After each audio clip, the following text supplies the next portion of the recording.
Bienvenidos a un nuevo capítulo del programa Más Conocimiento de Campus TV de la Universidad de Talca. El trastorno por déficit de atención e hiperactividad, TDAH, se manifiesta en alrededor de un 3 a un 5% de los niños en nuestro país. Y en alrededor del 50% de ellos también se expresa en la edad adulta. Para conocer más sobre este trastorno, conversaremos con la profesora Johanna Kreider de la Facultad de Psicología de nuestra universidad. Acompáñenos en Más Conocimiento.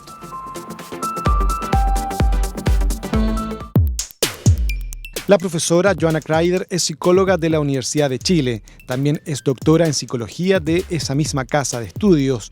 Posee un postdoctorado de la Universidad de Columbia de Nueva York y un postdoctorado de la Universidad de California. Es psicóloga clínica acreditada por la Comisión Nacional de Psicólogos Clínicos y la Asociación de Psicología Clínica de Chile. Es profesora asistente de la Facultad de Psicología de la Universidad de Talca.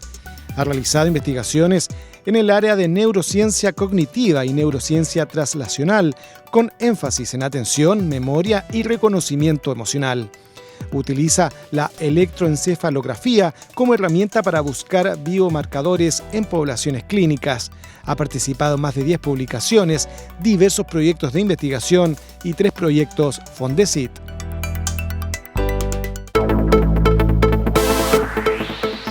Conversaremos con la profesora Johanna Kreider de la Facultad de Psicología de la Universidad de Talca. Gracias, Johanna, por aceptar nuestra invitación. Muchas gracias por invitarme. Bien, tú te mueves, estudias, trabajas en el ámbito de las neurociencias y de la neurociencia translacional particularmente. ¿Podríamos explicarle a los televidentes qué se entiende por este concepto? Este es un concepto que se ha desarrollado en los últimos años y tiene que ver con que en la neurociencia en particular, específicamente en este caso la neurociencia cognitiva o neurociencia a nivel más básico, ha desarrollado un cúmulo de conocimiento y de formas de estudiar los fenómenos mentales o cognitivos y ese conocimiento se está llevando para estudiar ciertas poblaciones clínicas.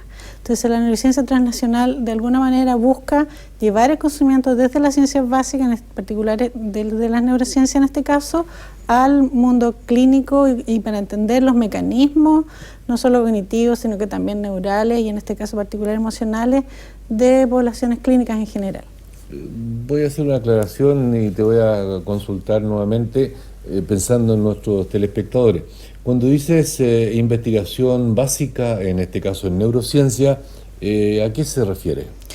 Se refiere a aquella investigación que no necesariamente tiene un contexto aplicado. Por ejemplo, nosotros podemos entender cómo funcionan las conexiones sinápticas, o cómo funcionan los mecanismos neurales o cómo funcionan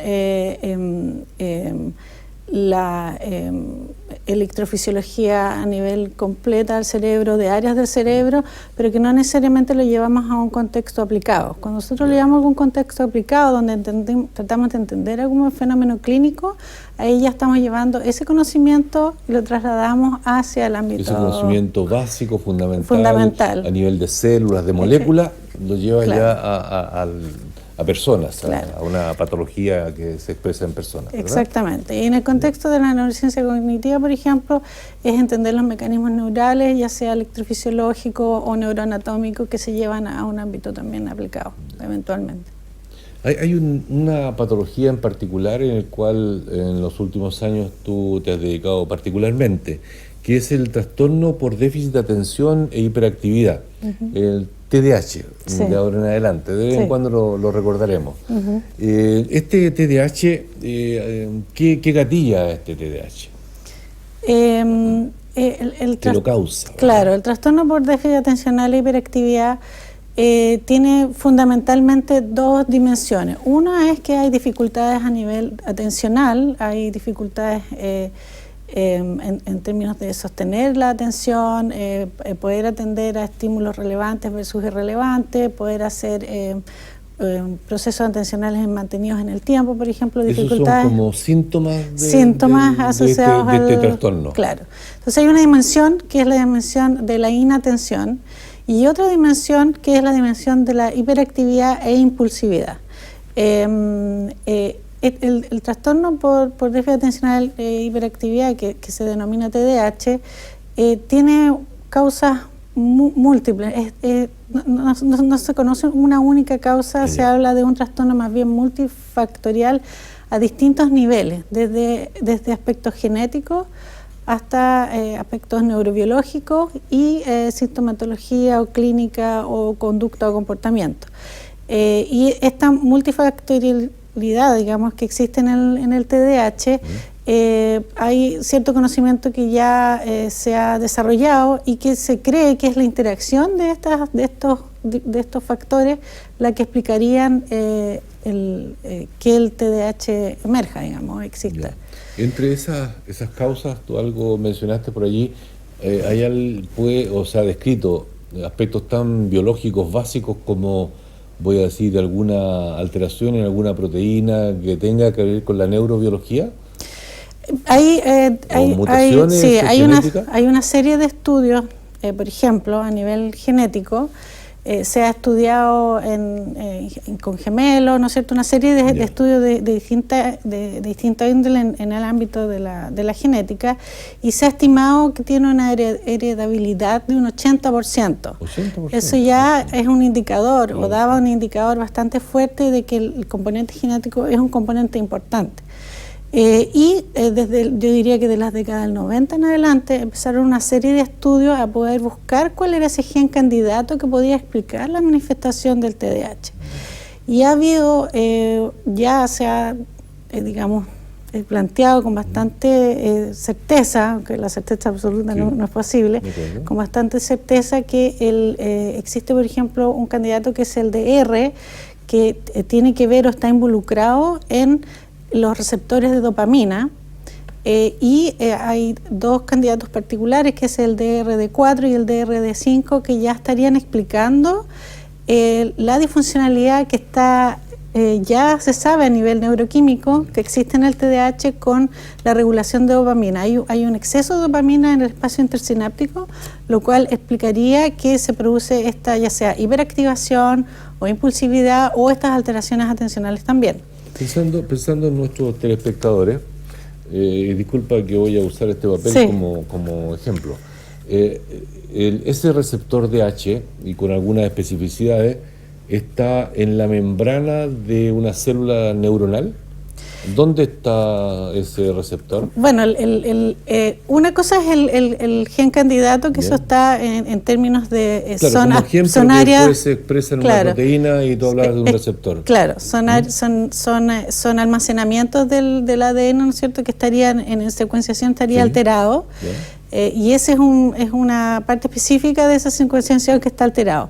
Pero eso está conectado con lo que ya se ha descubierto, que hay una disfuncionalidad a nivel de la dopamina, de la transmisión de dopamina, y eso está localizado en el espacio intersináptico. O sea, uno podría imaginar que hay dos neuronas, ¿no es cierto?, que están conversando entre sí, y que para que puedan conversar tiene que haber un intercambio neuroquímico que lo producen los neurotransmisores, y ese intercambio, uno de esos neurotransmisores es la dopamina. En este espacio que permite que las neuronas de alguna manera conversen, hay un exceso, por lo tanto hay un problema en la captación y la recaptación, y eso hace que la conectividad neuronal esté alterada, y ahí hace una hiperactividad o una impulsividad, y explicaría un poco la manifestación sintomatológica del TDAH. Y yo no tengo, debo decir, conocimiento ni mucho menos exacto sobre regiones del cerebro, pero entiendo que hay ciertas regiones que se asocian más con algunas funcionalidades que con otras. ¿Esta disfunción está más asociada a alguna región del cerebro? Sí, se ha establecido que eminentemente las regiones frontales. Y específicamente prefrontales. O sea, ahí todo el mecanismo dopaminérgico es súper importante, y eso estaría vinculado con una disfunción a nivel comportamental o cognitivo-conductual que se ve, que es la disfunción ejecutiva. Es la disfunción ejecutiva a un conglomerado de capacidades cognitivas, que podríamos llamar, que tiene que ver con la consecución o logro de objetivos, y entre ellas está, por ejemplo, la atención, la memoria, la organización y planificación, que en la clínica uno la ve que está alterado en los TDAH. no solo en los niños y adolescentes, sino que también en los adultos.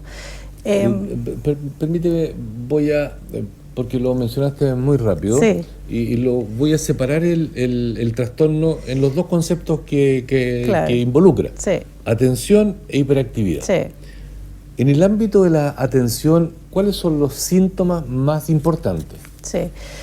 Bueno, la clasificación, que es como el consenso que nosotros tenemos clínico en el ámbito de la salud, no solo de la psicología, que es el DSM-5, que fue aprobado la última versión en el año 2013, se establecen una lista de 18 síntomas para la atención y 18 síntomas para la hiperactividad. Pero además hay otras dos criterios importantes. Una es la persistencia, que los síntomas tienen que tener una presentación como mínimo de 6 meses, ¿no es cierto?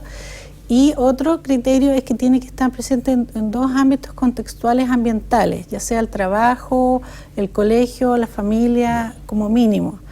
Ahora, yéndonos a la sintomatología de la inatención, generalmente no me refería a todos, pero principalmente, claro, los más frecuentes son problemas en la atención sostenida. O sea, el niño o niña tiene dificultades para poder, en una clase, por ejemplo, prestar atención de manera sostenida a la profesora, y rápidamente hay una distractibilidad, o sea, se distrae con una cosa y hay una receptividad o una, entre comillas, vulnerabilidad a estímulos externos que de repente no son relevantes al contexto de atención y lo distraen fácilmente.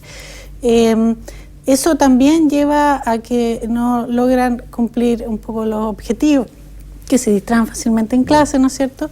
Eso está en la dimensión de la inatención. En el ámbito de la hiperactividad e impulsividad,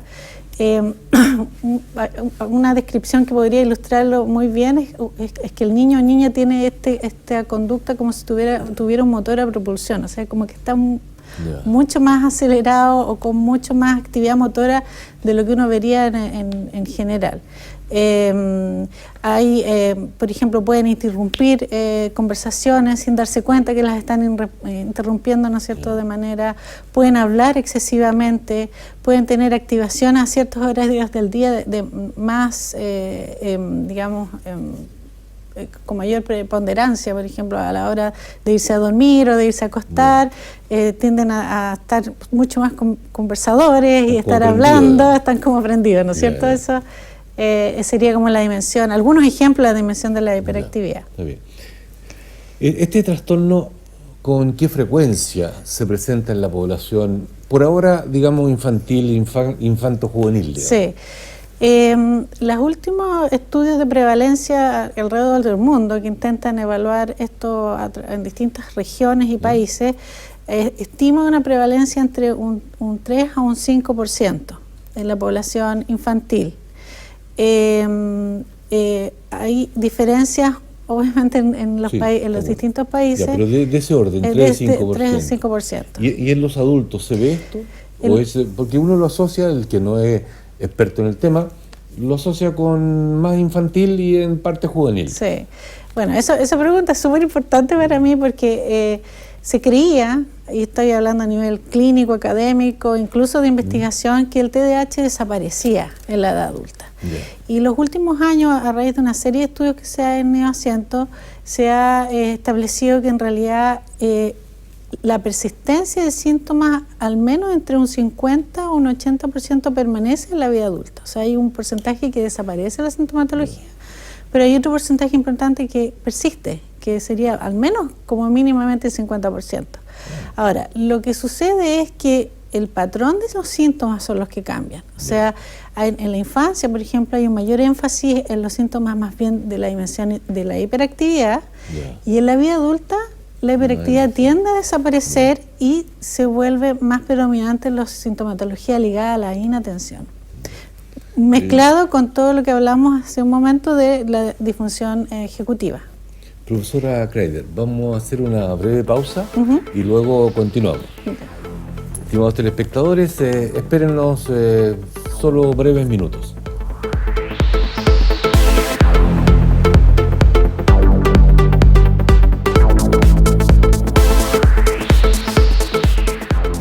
Estamos conversando con la profesora e investigadora de la Facultad de Psicología de nuestra universidad, doctora Joanna Kreider, quien ha estado trabajando en los últimos años en el trastorno por déficit de atención e hiperactividad TDAH.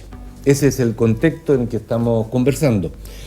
Profesora, en este contexto del TDAH, ¿de qué trata su proyecto Fondesit particularmente, que se adjudicó a partir de este año? Sí. El proyecto busca estudiar y entender primero el TDAH en adultos. Yeah. Y principalmente cómo está el dominio afectivo en la etapa adulta. Hay estudios que han mostrado en los últimos años que no solamente la dimensión cognitiva es importante y estaría afectada, sino que la dimensión afectiva también.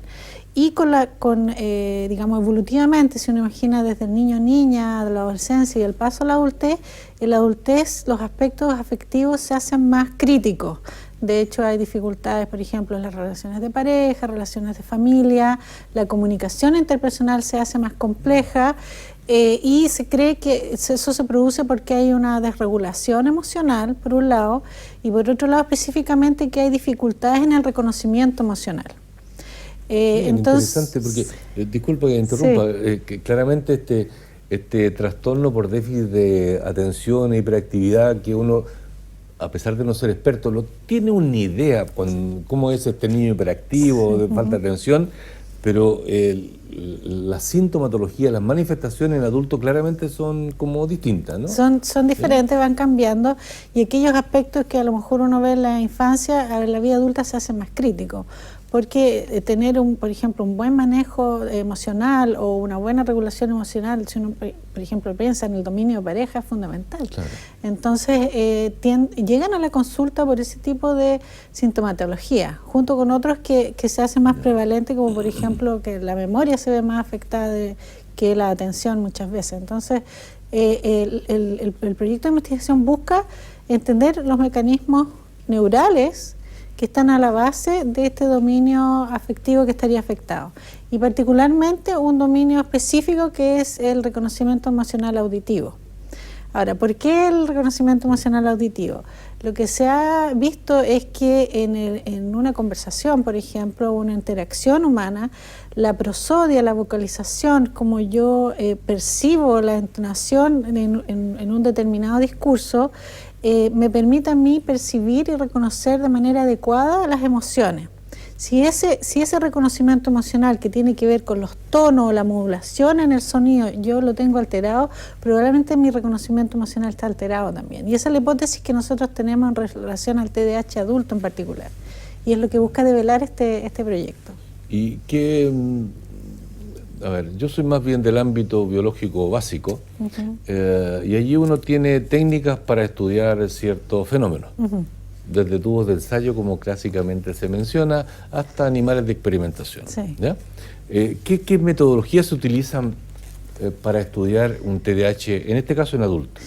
Bueno, este proyecto específicamente usa una técnica que es electrofisiológica, que es una técnica muy antigua, que es de Hans Berger, ¿no es cierto?, un médico alemán que la desarrolló y que ha tenido una aplicación clínica, que es la electroencefalografía, y ha tenido una aplicación clínica en un montón de patologías o trastornos, como por ejemplo la epilepsia.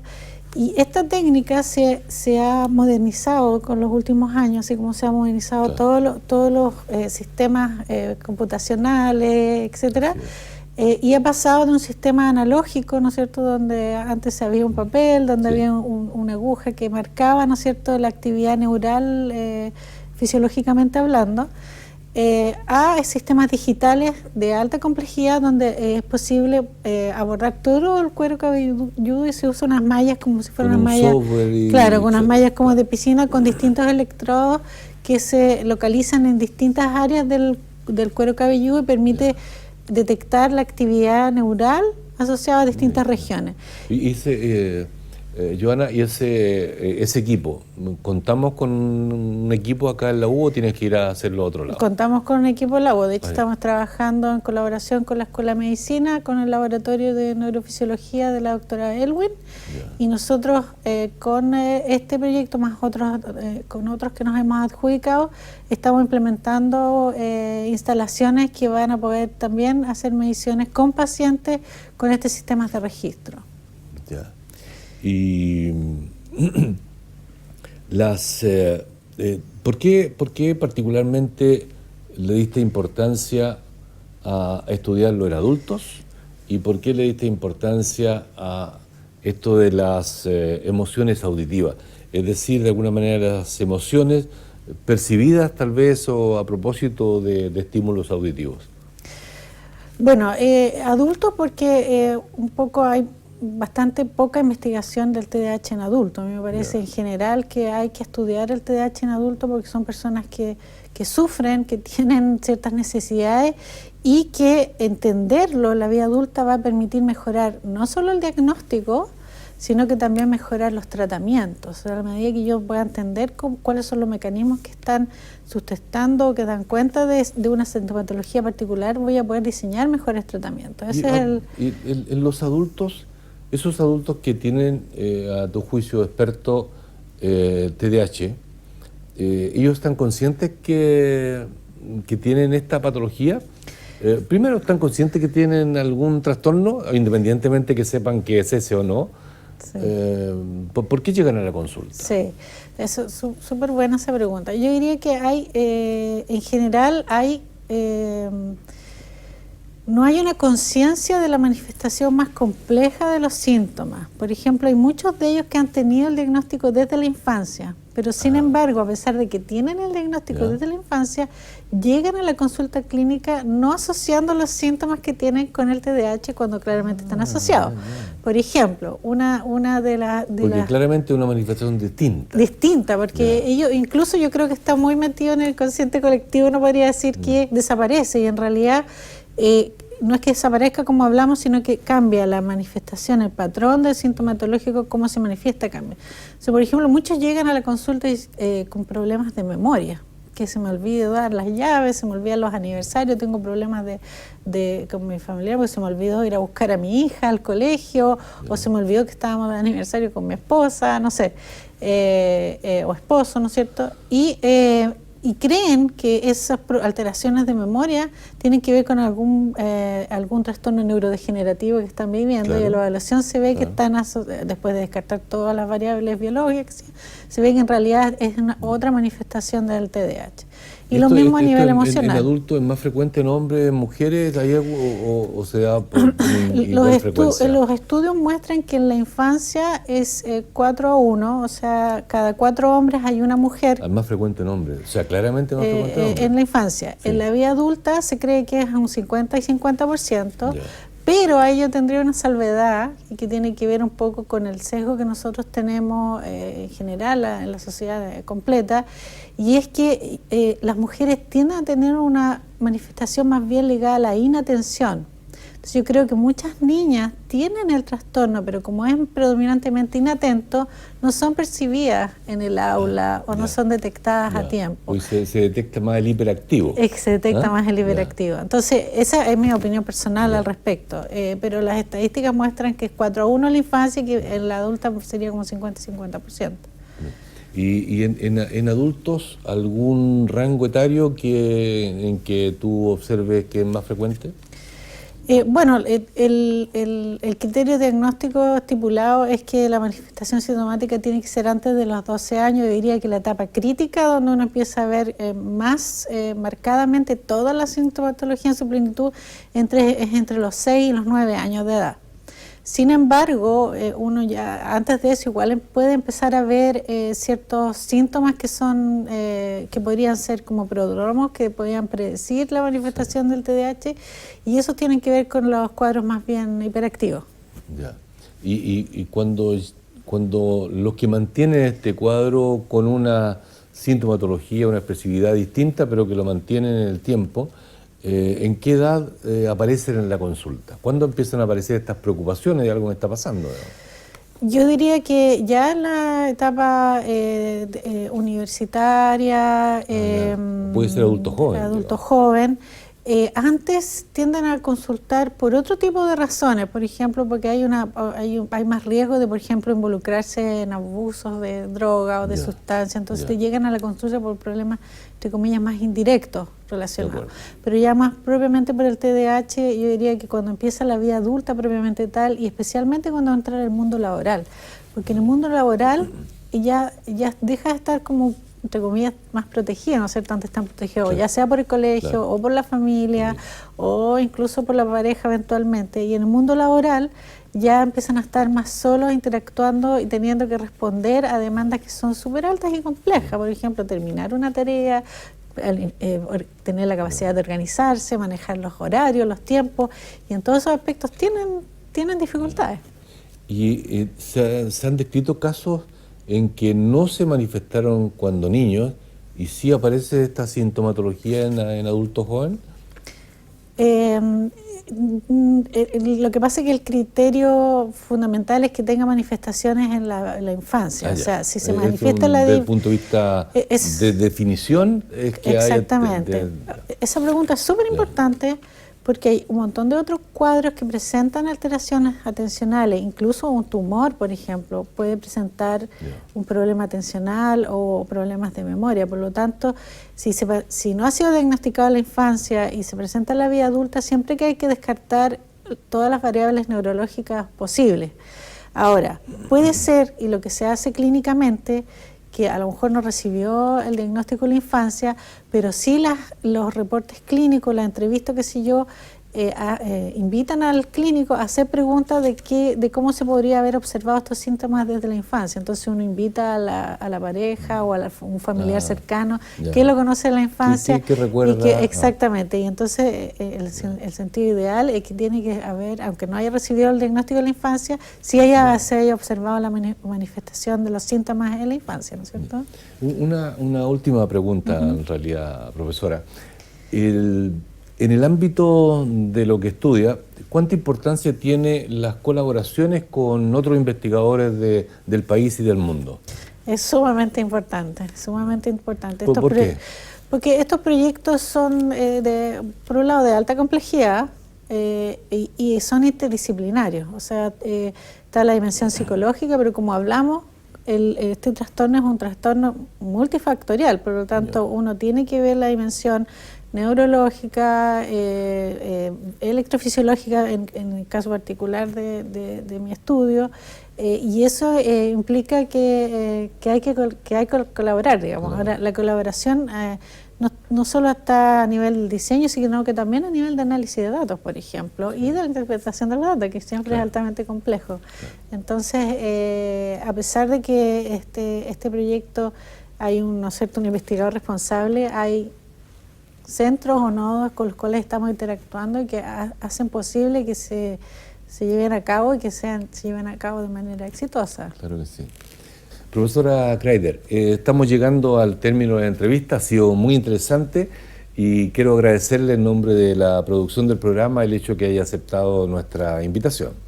Yo quiero agradecerle a ustedes la invitación y ojalá esto ayude a tener más conciencia y conocimiento acerca del TDAH, no solo en infancia, sino que también en la vida adulta. Sí, sin duda. Ha sido muy interesante. Estimados telespectadores, hemos conversado con la profesora Johanna Kreider de la Facultad de Psicología de nuestra universidad, quien es experta en el trastorno por déficit de atención e hiperactividad, TDAH. Esta manifestación que se expresa inicialmente en los niños, pero también se puede proyectar en alrededor de un 50% de los que manifestaron alguna sintomatología en la infancia, se puede también expresar en la adultez, por lo tanto es de gran importancia su estudio. Gracias por acompañarnos y les esperamos en una próxima oportunidad. Hasta pronto.